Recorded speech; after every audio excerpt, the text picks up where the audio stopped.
বিসমিল্লাহির রহমানির রহিম। হযরত আব্দুল্লাহ ইবনে ওমর ইবনে খাত্তাব রাদিয়াল্লাহু বর্ণিত রাসূলুল্লাহ সাল্লাল্লাহু আলাইহি ওয়াসাল্লাম বলেছেন, আল্লাহ পাক মৃত্যুর গড়গড়া শুরু হইবার পূর্ব পর্যন্ত বান্দার তওবা কবুল করেন। তিরমিজি শরীফ।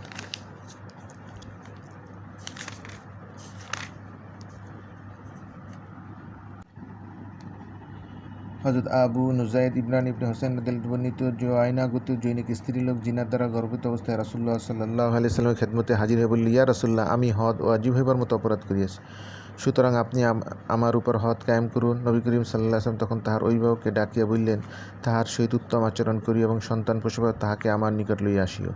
অভিভাবক তাহাই করিল। তখন নবী করিম সাল্লাল্লাহু আলাইহি ওয়াসাল্লাম তাহাকে রজমের জন্য প্রস্তুত করিবার আদেশ দিলেন। তখন তাহার কাপড় চোপড় ভালোভাবে বাঁধিয়া দেওয়া হইল, অথবা রাসূলুল্লাহ সাল্লাল্লাহু আলাইহি ওয়াসাল্লামের নির্দেশে তাহাকে রজম করা হইল। অতঃপর গোসল ও কাফনের পর তিনি তাহার জানাজা পড়াইলেন। হযরত ওমর রাদিয়াল্লাহু বলেন, ইয়া রাসূলুল্লাহ, সে তো জিনা করিয়াছিল, আমাদের আপনি তাহার জানাজা পড়াইলেন।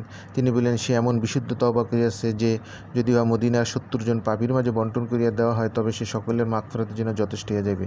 আর তুমি কি ইহার চাইতে উত্তম কিছু দেখিয়াছ যে আল্লাহর সন্তুষ্টি লাভের জন্য সে নিজের প্রাণ উৎসর্গ করিয়া দিল? মুসলিম শরীফ।